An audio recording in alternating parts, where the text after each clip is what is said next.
Bismillahirrahmanirrahim. Assalamualaikum warahmatullahi wabarakatuh. Semoga Anda senantiasa sehat.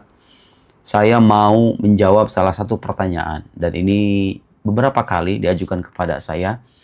Kenapa ya ada orang-orang di luar sana itu yang punya background pendidikan keagamaan, pernah mondok, kadang dia juga hafal Al-Quran, kadang dia juga memahami ilmu-ilmu keislaman, tapi ketika dewasa atau di fase tertentu dalam kehidupannya, dia berubah menjadi ateis, menjadi agnostik, artinya meninggalkan agama gitu ya. Atau punya pandangan-pandangan kritis terhadap agama, atau punya pandangan-pandangan yang aneh, yang beda dari yang lain. Yang khalif tu'raf kalau istilah orang Arab. Jadi beda dari yang lain. Kenapa bisa begitu? Padahal dia pernah belajar, kadang juga berpendidikan tinggi. Kenapa kok bisa terjerumus ke dalam pikiran-pikiran aneh, bahkan meninggalkan agama itu sendiri?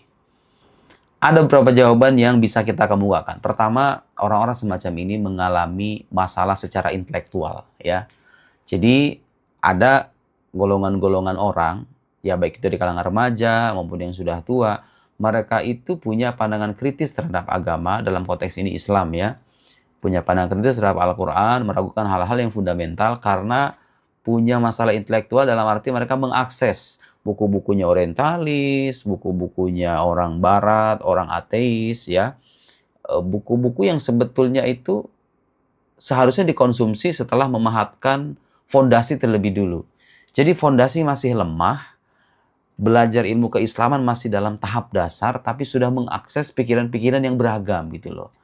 Nah, itu sebetulnya merusak, tidak memberikan manfaat yang signifikan. Karena belajar itu saya sering permisalkan seperti orang memahat bangunan. Ketika Anda memahat bangunan itu ada fondasi terlebih dulu yang harus Anda bangunkan. Baru kemudian tiang, baru kemudian atap, dan lain-lain. Belajar itu begitu. Seharusnya kita memantapkan terlebih dulu dasar-dasar akidah Islam, logika, kemudian usul fiqh, kemudian kaidah penafsiran dasar. Dan yang tidak kalah penting, belajar agama itu perlu guru. Tidak cukup hanya dengan membaca buku. Banyak dalam sejumlah kasus saya menjumpai orang-orang yang menerima ilmunya dari lembaran kertas, dari buku, baca ilmu agama secara otodidak, nggak punya guru. Akhirnya begitu, terjerumus dalam pikiran-pikiran yang aneh. Makanya coba deh cek. Orang-orang yang punya pikiran-pikiran aneh itu, ditelusuri. Belajarnya di mana, gurunya siapa. Kadang-kadang dia punya background pendidikan di pondok misalnya. Tapi ketika dewasa, ketika remaja ini orang belajar agamanya sama siapa?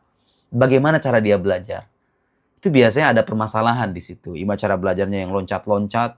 Ya itu tadi, orang belum matang tapi sudah mengakses pikiran-pikiran yang aneh-aneh. Saya sering menyarankan tuh kepada mahasiswa. Anda itu tidak dilarang kok membaca bukunya Dawkins, membaca bukunya Sam Harris, membaca bukunya orientalis-orientalis. Itu tidak dilarang. Orang ateis, hatta buku iblis sekalipun. Kalau seandainya iblis bikin buku. Tapi yang kita perlukan itu adalah memahat fondasi terlebih dulu. Matangkan terlebih dulu ilmu-ilmu keislaman yang diajarkan oleh para ulama kita. Kaidah-kaidah logika ya, supaya cara berpikirnya benar. Nah, itu jadi orang-orang yang terjerumus dalam pikiran-pikiran itu biasanya punya masalah dari sisi intelektual. Entah bacaannya yang salah, atau cara belajarnya yang salah, atau gurunya yang salah, begitu ya. Makanya diperhatikan nih, ketika Anda belajar itu, buku yang dibaca, tahapannya tahapan mana, Anda sedang di tahapan mana. Kalau Anda merasa sebagai pemula, jangan sekali-kali membaca buku level tinggi. Sama saja dengan Anda mencelakakan diri sendiri. Ibarat orang naik tangga, nggak menapaki yang tangga yang satu, yang kedua, langsung loncat ke atas. Apa yang terjadi? Tersungkur. Begitu.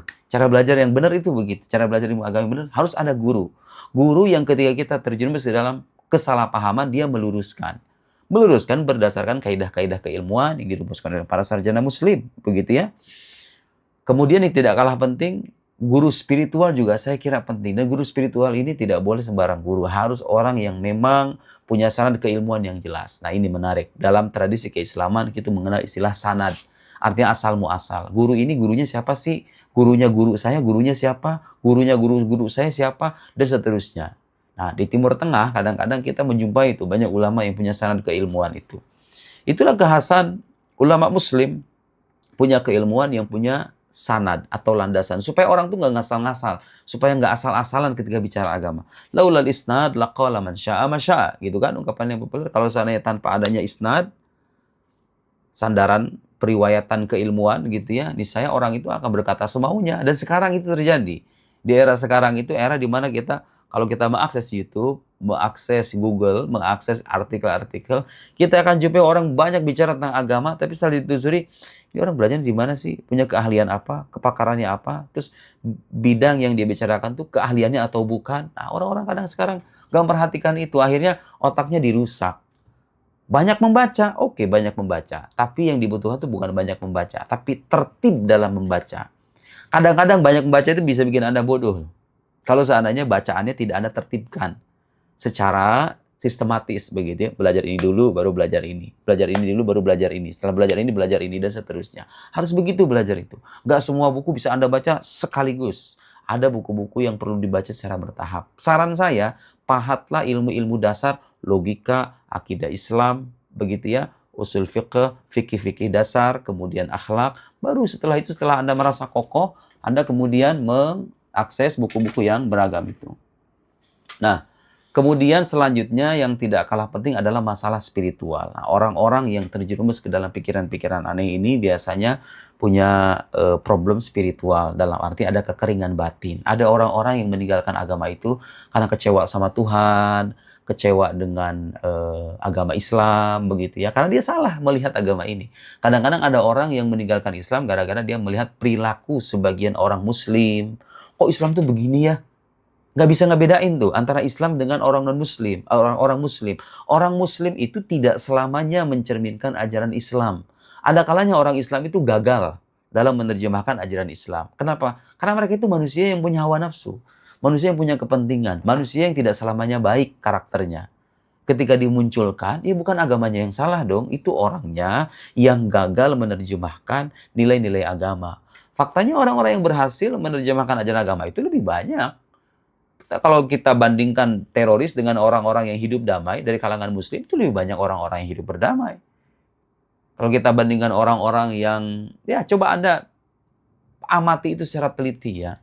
Jadi jangan gampang menyimpulkan bahwa Islam begini gara-gara orang Muslim begini. Orang Muslim tidak selamanya berhasil. Kalau pengen tahu bagaimana Islam itu diterjemahkan dalam bentuk perbuatan manusia yang tanpa cacat, lihatlah Nabi Muhammad SAW yang bawa Islam.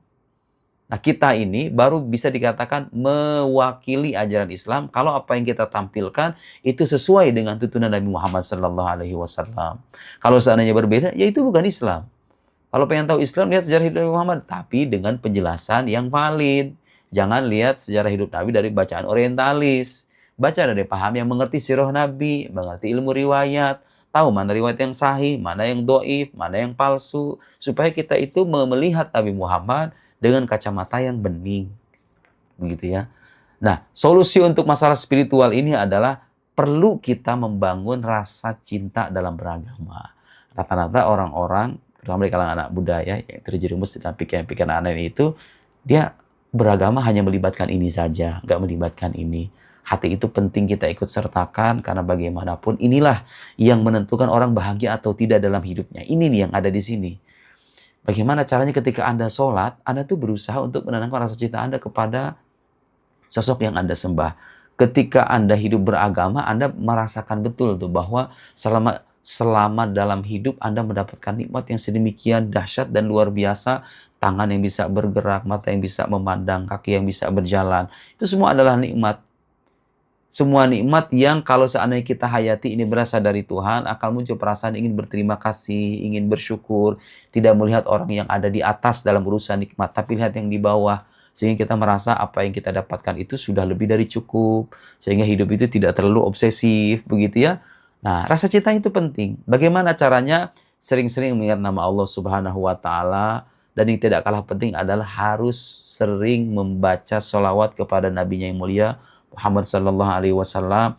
Tanamkan perasaan cinta. Baca sirah Nabi Anda. Kalau Anda pengen merasakan rasa cinta itu, sering-sering membaca sirah Nabi sallallahu alaihi wasallam. Sering-sering membaca biografi kehidupan para sahabatnya. Anda akan tahu di sana bahwa Nabi Muhammad, para sahabatnya itu menyampaikan agama kepada kita dengan perjuangan yang sedemikian dahsyat, bercucuran darah dan keringat. Mereka itu mendakwahkan Islam bukan untuk memaksa orang agar masuk Islam, tapi karena mereka itu punya rasa kasih sayang supaya orang itu terhindar dari agama yang keliru, dari pikiran yang menyimpang, dan memeluk agama yang lurus. Tidak dipaksa, mereka hanya menyampaikan. Itu dengan penuh pengorbanan.